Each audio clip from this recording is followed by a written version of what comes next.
Yes, and welcome back to the 94 Club for your daily dose of country music. Hey, look, this week I just want to say a little thank you to a few people. So, Richard Mann, John Laffey, Eric, Daisy May, Alicia, Jimbo, Joshua, Chris Topher, Les Blackwell, and Toby Erickson. I just want to thank you so much for getting involved regularly on my videos and educating me on country music because, as this is a little bit of a journey. So, thank you to each and every single one of you for getting involved and helping me along my way and finding all of this good music.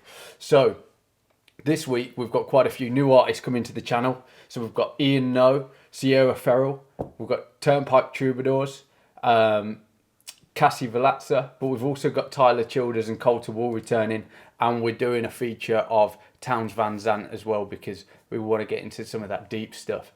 Anyway, you know what to do this week. If you like the video, give it a thumbs up, hit that subscribe button please, hit that notification bell to stay up to date with all the latest videos. But for now, let's see who we've got today.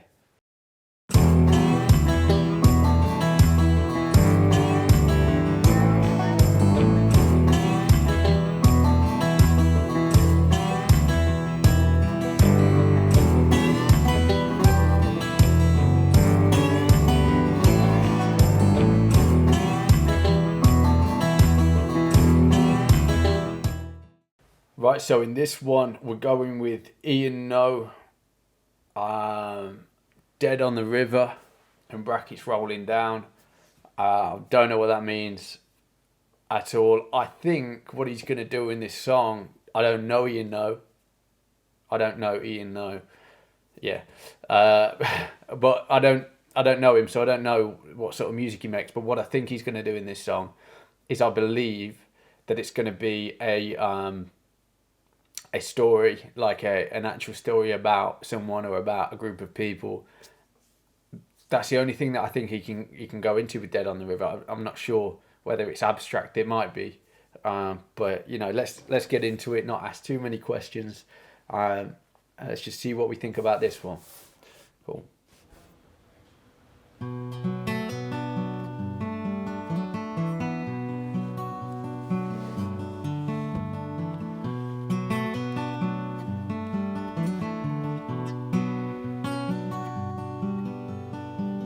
Mary almost made it to 29, the mother of an orphan and a friend of mine, painted up with high heels on her feet, making what she could from this filthy street. I'm not going to pause this every couple of lines, but I'm already thinking he's very, very good, just from the application of imagery in his storytelling. The first bit already. Mary almost made it to 29. She's not alive anymore. The mother of an orphan and a friend of mine. You get from that she was a nice person, but she was conflicted and she wasn't suitable to raise a family. Painted up with high heels on her feet, like she always dressed up to make herself, feel better about herself maybe. Because painted up is like you're creating an image that, isn't necessarily something real. And then making what she could from this filthy street. She was getting her hands dirty to make a living and support herself. So, from those 4 lines already, we take a lot. We're going to play it out now. Or get this through as much as we can without pausing again, but already amazing. Dead on the river yesterday, gutted like some varmint, or so they say, with a tangled rope around her she was bound. Dead on the river, rolling down.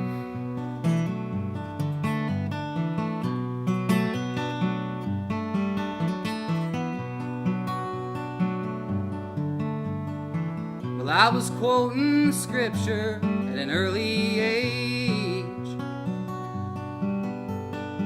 The The old man ruled his household in a gospel rage. Up and down our hallway, the Bible spilled,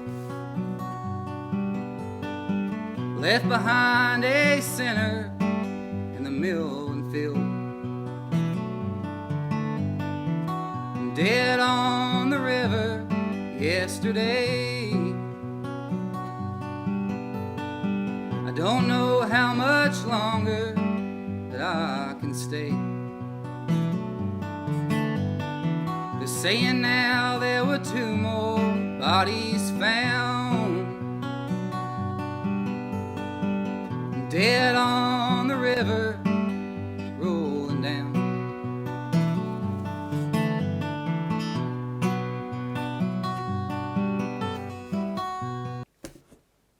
You know, this is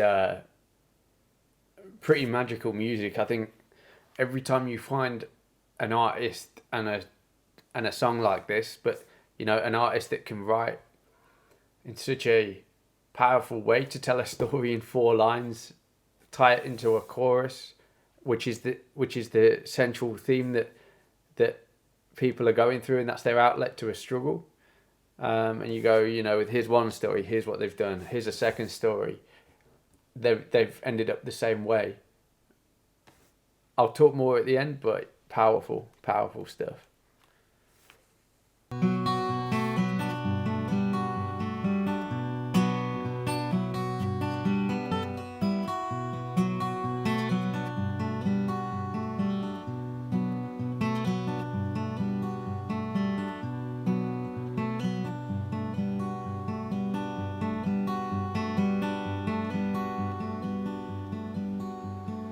Now the feds are in their best suits, pulling rank,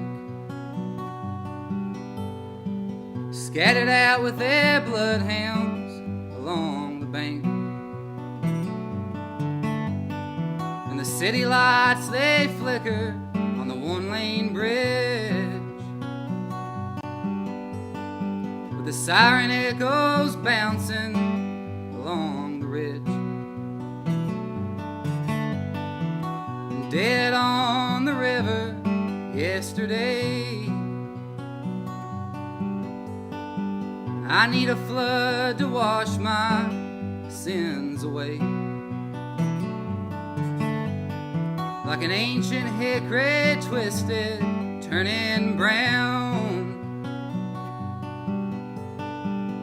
Dead on the river, rolling down.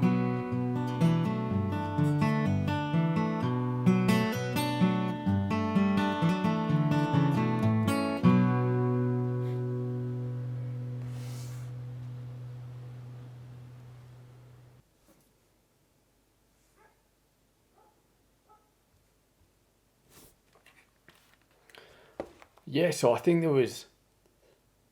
you could see when he finished playing that he was still into the essence of the song, and he was still probably in the same mind frame he was when he wrote it.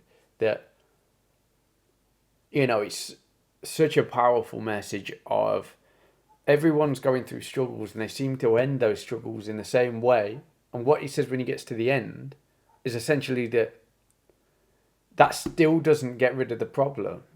And he's saying, I need a flood to wash my sins away. Like, not even drowning in a river is gonna be the best outcome for how I feel. And it's powerful. Like, I think what he's talking about is the fact that, you know, and I've kind of touched on this already, but, you know, that everyone that goes through hard times and mistakes, making mistakes and whatever, they all end up in the same way. I think what's interesting in that second verse is where he's like, well, I was quoting scripture at an early age. The old man ruled his household in a gospel rage. Up and down a hallway, the Bible spilled, left behind a sinner in the mill and field. Like, what I think he's getting at there is, like, every time he would put a foot wrong, he would always be told the right way to act through the Bible. And that didn't necessarily give him the guidance he needed. I think he needed probably some words of advice from strong parents, that are based more on experience, less on the Bible. I think the Bible is definitely a strong way for people to maintain a moral compass and gives them good guidance. But I think this person potentially might have needed a little bit more. But yeah, I mean, going into that third verse as well. So the feds are in the best suits, pulling ranks, scattered out with the bloodhounds along the bank, and the city lights they flicker on a one-lane bridge. The sirens echoes bouncing along the ridge. The use of this like almost visual imagery through his words is so powerful, because you're painting that picture and you feel like you're there. So when he's saying they flicker on a one-lane bridge, you kind of go, well, this is a small town. Everyone knows each other. It's a one lane in. It's a small community that you're struggling in, and there's a lot there I'm taking out of this. And honestly, finding someone like Ian NOE dead on the river, this is a bit of a diamond amongst the rough, really, because these don't come along very often, and they're quite hard to find. And they will never get too many radio plays because, well, many reasons probably, but because they're not repetitive. You can't listen to them over and over again and pretend you're going to, you're not going to listen to this kind of music at a party. So I understand why they don't get so many radio plays, but it's a good song. Anyway, as always, if you liked the video, give it a thumbs up. Hit that subscribe button, please, and hit that notification bell to stay up to date with all the latest videos. But for now, that's me. Thank you. Peace.